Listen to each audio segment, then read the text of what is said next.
Bruce Kulick, how's life treating you nowadays? You're doing very well, I see. Yeah, I mean, each year there's always something that comes up, but with between Grand Funk having a pretty good year, where we've been playing just about every weekend for the past like 3 months, it slows down a little bit in the fall. But and then I fill it in with other sessions and other appearances and expos, and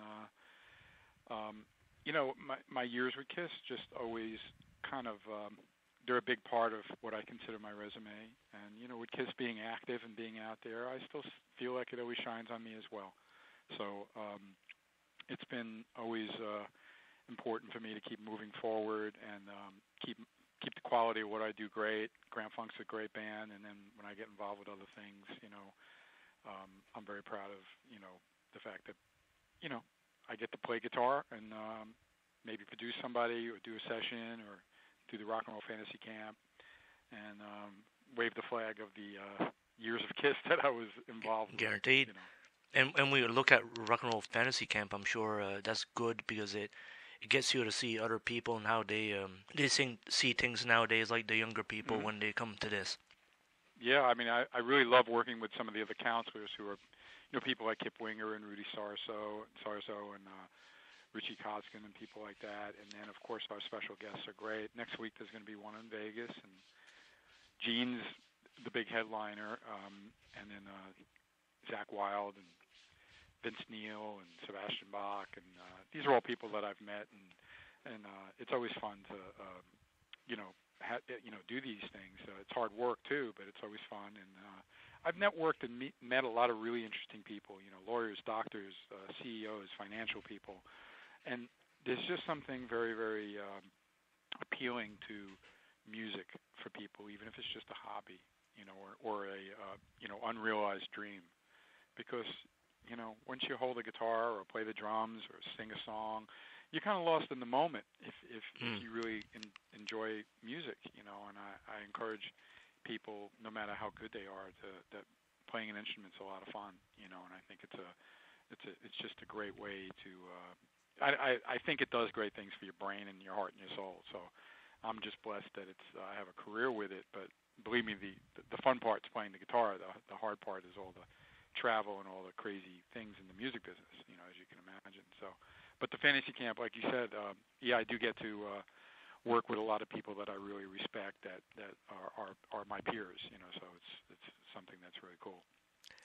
And let's say when you take guitarists of today, like in general, people that are beginning, let's say, would you think the rudiments of learning has changed since when you started learning your guitar and mastering it? I know that there's a lot of opportunities because of the internet and online, and you can watch DVDs in a different way. You can look at YouTubes and figure out, oh, that's how the guy does Highway Star. That sounds right.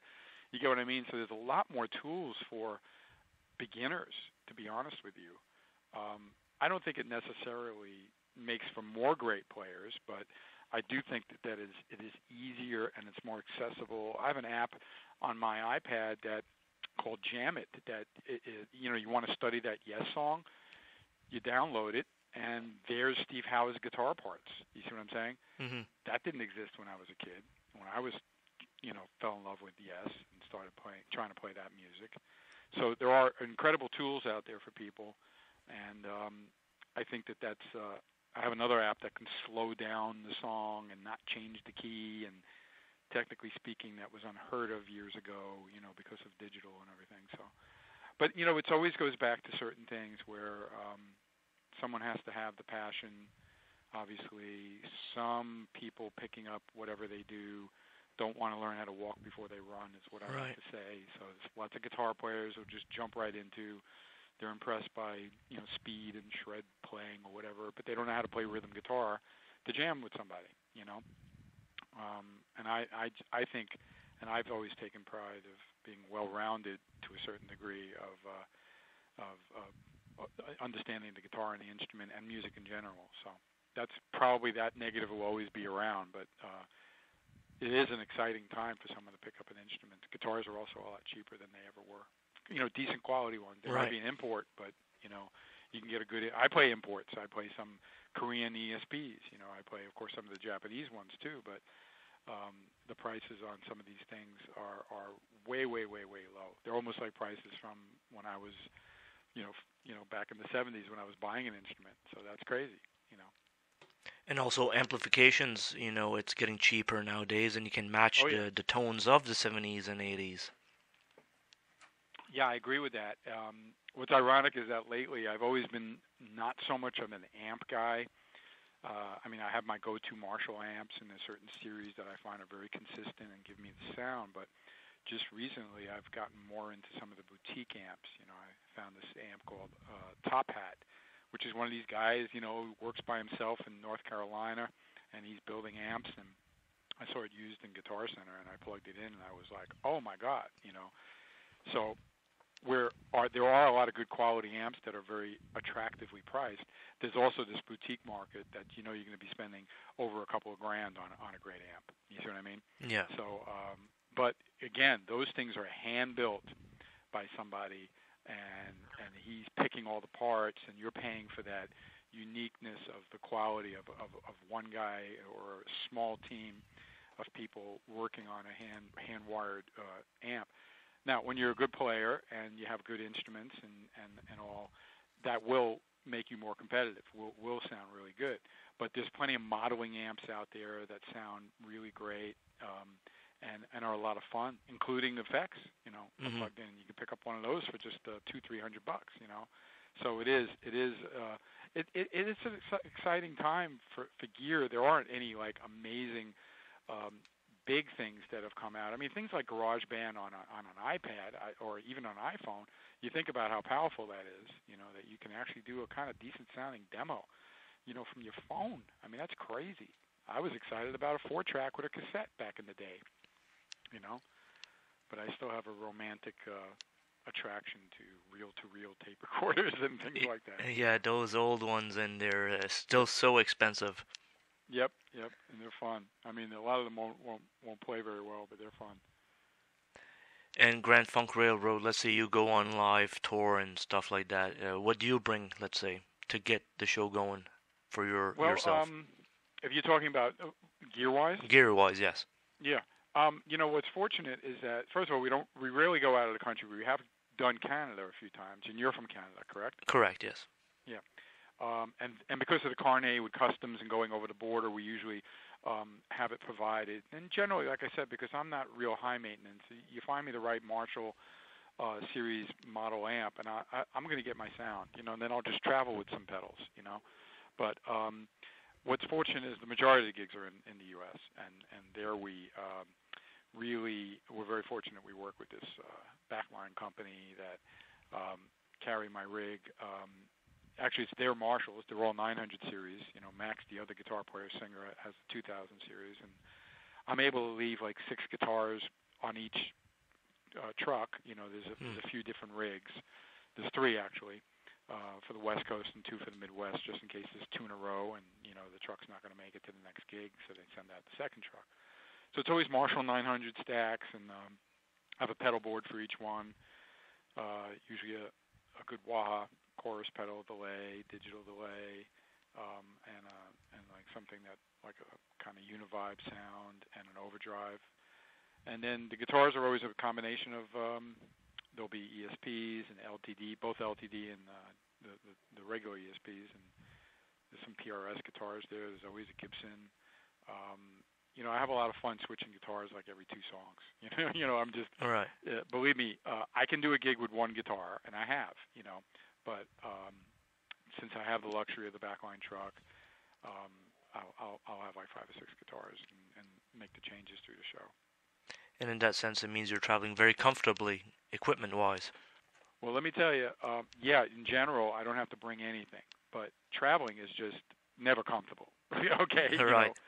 I just want to make a very clear statement. Now, there's some trips. It's like, okay, I get upgraded. I'm on I'm in first class. I might sit next to somebody famous. I sat next to some famous actors leaving L.A. I sat next to Clint Black about a month ago going to Nashville, and we had a nice conversation. I got upgraded going home. Those are the ones that are like, oh, this is too easy. I can't believe it, okay? Hmm. And then there'll be those days with the delays, and you can't get the upgrade, and you're sitting in coach in a regular seat. I'm 6'3". You're miserable. There's babies crying. There's people screaming. There's no food. There's turbulence. Flying is not easy, okay? And we always say, the band always jokes, that we don't get paid for playing. We get paid for dealing with getting to where we got to go. The one Canadian gig we did this year, well, we did two. We were up at Casino Rama, and then we were up at one in Quebec, okay, Hmm. in that guitar festival, which I was really concerned. Air Canada, I don't have any status with them. Let me tell you, I was very impressed, okay? The airline was excellent. I had no issues. There was TV with movies that I could watch in the seat in front of me, and we're talking about a regular coach flight, okay? So big thumbs up to Air Canada for you guys. And I was like really kind of like sad because I thought, how I felt like it was a better experience than most of my airlines in America, and I felt kind of a little depressed about that, to be honest with you. Well, you learn something every now and then. Yeah, and by the way, the people up in that city who put on the event and did the gig for us were absolutely wonderful. I was crazy about the whole thing. I've always heard weird things about the French Canadians. Oh, they don't like anybody. They don't like the other Canadians. They don't like anybody. They were wonderful, okay? So I was very, it was, like I said, it was one of those trips I was like, okay, I got to really be prepared for maybe some, just having a tough time flying and not enjoying myself, and I had a great time. So thank you, Canada. And Canada welcomes you all the time, I'm sure. Thank you. At least I do for sure. Yeah. Now, Bruce, Kulick.net, how's that doing these days? You got a website that's, it seems you're always working on it, new updates all the time, looking good. Absolutely. I have these wonderful dear friends who originally were fans, but now they're like family to me, Chris and Beth, who run the site for me, and I give them stuff to put up, and I may be prompted by them. Beth's been very, very good. They're big Kiss fans, and they haven't seen Grand Funk yet because we haven't really played near her where they live on the East Coast rather, but they're well aware of the band, and they kind of get what I do, and they've been very, very helpful. And obviously I did a whole redesign when BK3 came out, so the graphics look great, and it was so well liked by Gene when he was having when his web person was had to deal with a medical thing and couldn't work on the thing for a short while. He had them like help him out for that short period of time, so I take that as a big compliment to the people who run my site, of course, so I have to be honest, it is work to put the content up and share with people, and but I'm learning too. It's very fascinating for me to realize what my fans, they have a real romance about the years in Kiss, and I get the biggest reactions, obviously, on some, when there's a major personal thing like the loss of my father a few years back or my dog this year. But past those kind of things, which obviously a lot of people will want to, I'm talking about Facebook, but, as well, who Right. reach out to me. But there's no doubt that when I share like a track by track of Revenge, or I talk about, since it was just the anniversary of Crazy Nights, the reaction's very, very, very good. And I like the fact that they care and they know that I'm the one kind of waving the flag for all that. So hopefully they'll support me in all the new things I do as well. But the point is, they have a certain affection towards eras of the band that aren't really discussed that much by the current Kiss. Mm.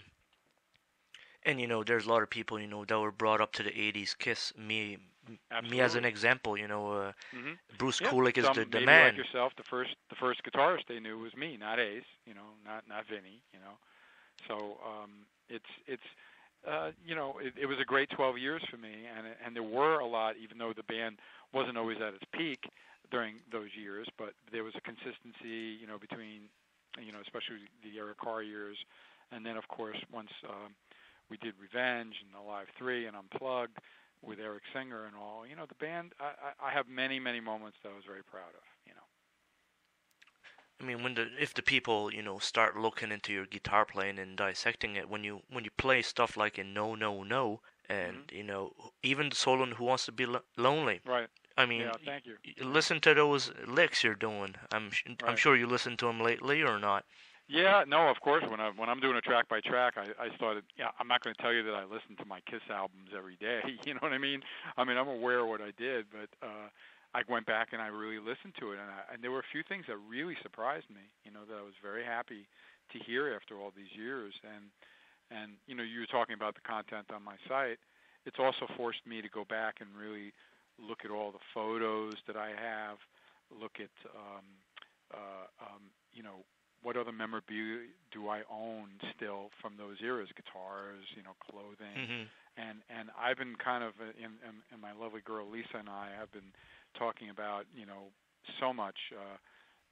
As I've been looking at it, I've been organizing it better. You know what I mean? Because it is history and it is my history, Hmm. and it was really fascinating pulling out like stuff that I could find from Crazy Nights, but unfortunately I never really filed them like by era. They were all in like 3 or 4 big boxes, and I've saved really a lot of great stuff. I really have. And I've been sharing, in fact, just this week, I found a few more things that were Crazy Nights related, and I just didn't get a chance yet to transfer off my camera, but I was going to kind of post them later today on my Facebook as a little, addendum to, hey, look at this, Hmm. I found this, so I enjoy that, and I feel though like people like yourself who have that enthusiasm for that era only make me prouder of my contributions. I mean, just to give you an example, tonight I'm going to play a concert 3 hours from here, and you know what I'm going to be listening to in my car, which I usually always do, Asylum Okay, and cool. Crazy Nights. It's a Right, good right. example to encourage you when Mhm. you're a guitar player to Right, play at your best, just like Bruce right. Kulick does. Yeah. Well, thank you. I find it interesting too, all the way some Kiss fans are so aware of even tracks that weren't recorded, or a song that was meant for the album but it didn't make it and then someone else did it. Mm. There was a lot that I had to dig into, and believe me, on a short notice, it's not that easy to compile everything. But I think I got enough content up there, and I'm actually thinking in the future of just keep building all this information from my own personal experience of my years in the band, and maybe in the future I can do something with that and share it with the fans, all concise together. And it's guaranteed the fans will appreciate this so I much. think so. Yeah, I do. Because the 80s version of Kiss, in your era, let's say, is very, very important. And, the people that were brought up in the 80s. I agree, and it's still shocking to me that I'm very proud of how strong the current Kiss has been. But let's say the Monster book, they made a point of not putting anything that wasn't makeup in it. I don't understand it. Yes, Like, how do you edit your career? I don't get it. in 100 years from now, we'll see how it turns out. Yeah, yeah, I know what you're saying. Yeah. So to finish off a little bit, also your merchandise, you're selling your merchandise online, and I mean autographing stuff. How's that going? I mean, I'm sure the people are loving that. Yeah, I get orders. It's fortunately I have some good help. To get it taken care of. But I do find it interesting what people are into. And some people do want.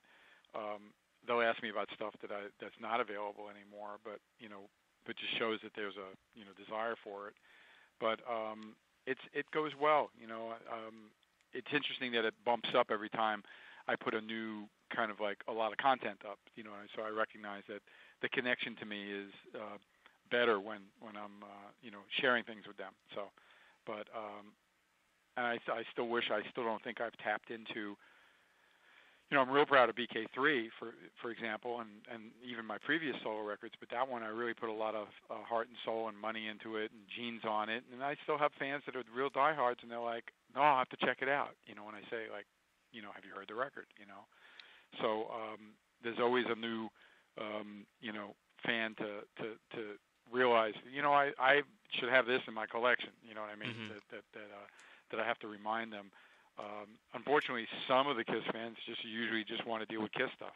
You know what Right. I mean?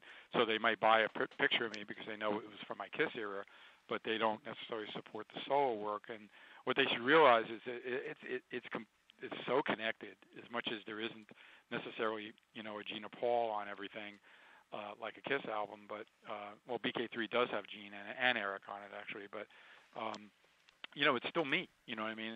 And you're going to hear a lot of the influences that I was able to do for Kiss in any of my solo work, because that was all part of me. I didn't have to like wear a different hat when I was in Kiss. That was very natural for me to fit in with the band, which is kind of why I knew I didn't have the job just because it was a blessing, although it was, but it was because I was the right guy for the gig. And also we can maybe even consider you a singer of Kiss. I Walk Alone, on a Kiss album you sang. So Yeah, I have to admit, I was never really, looking to do that. I think it's great that they make sure that Tommy and Eric sing on the new albums they've been putting out, because it just shows the band being more well-rounded, and it's not just the Gene and Paul show. But that really happened from Toby Wright, the guy who co-produced Carnival of Souls. And he pushed for me to sing it because I sang the demo, but I only did that because I worked so hard on the demo. I mean, as you're probably well aware, I Walk Alone is a very unique song production-wise, and that took a lot of trial and error from me with flipping tapes and doing things backwards. I did it pretty crudely, but I was able to figure out what I wanted the parts to sound like, and then it was always Gene's song. He actually wrote the lyrics and the melody, but he, actually didn't sing the demo. I did, and Toby was like, "This guy should sing this." You know what I mean? mhm. And there was a little bit of a discussion about it, but then they said, "Sure, let's give him a shot." I think they already knew that the reunion tour was going to start. So I Walk Alone. Perfect, right? Perfect. And Yeah. your career is still going, and I'm glad to see it's still Thanks, Dave. live, Hmm. very lively. Yes. God bless Facebook, eh? Yeah. I mean, it's interesting that social media. I still have friends that barely even have a phone that they know how to text, or no less something that can have an app on it. Okay, but the truth is, when you have major corporations and networks, you know, leave us a message on our Facebook, CNN whatever. You know what I mean? Tweet us at this is the way people communicate now, Mm. and I've embraced it. I don't have an issue with it. I enjoy. I mean, the negative parts of it is that anyone can, more quickly spread a rumor. Anyone can voice their opinion very quickly than ever before, But I think the truth always kind of like, really stands out. I mean, Facebook even took a place, social media in revolutions over in, the Middle East. You know what Mhm. I'm saying? I mean, that's pretty intense. You got to admit. So. I use it in a positive way. I don't share. Today I had two cups of coffee instead of one. Everybody. Now I'm really jittery. Whatever. The things that some people put up are just ridiculous. But it is a great way for me to keep in touch with not only my friends but my fans. And unfortunately, I can only have 5,000 on the personal page, but I don't really change. The content's really the same on both. And the official page could have 5 million. You know what I mean? Right. But I don't share different things. I make sure I keep it the same. So anyone that is disappointed they're not one of my friends on the regular page should know they're going to get the same information on the other one. And I handle reading the messages. Some people don't even use email. They prefer to do everything on Facebook. I find that a little crazy, but whatever. Yeah, it's kind of like people using Facebook as Google as Mm-hmm. well. It's Right. crazy. Right. Yep. Bruce, been a very good pleasure talking to you again, and hope you have a great weekend. And You have a good weekend too, and thanks again you're welcome, Bruce. for the interview.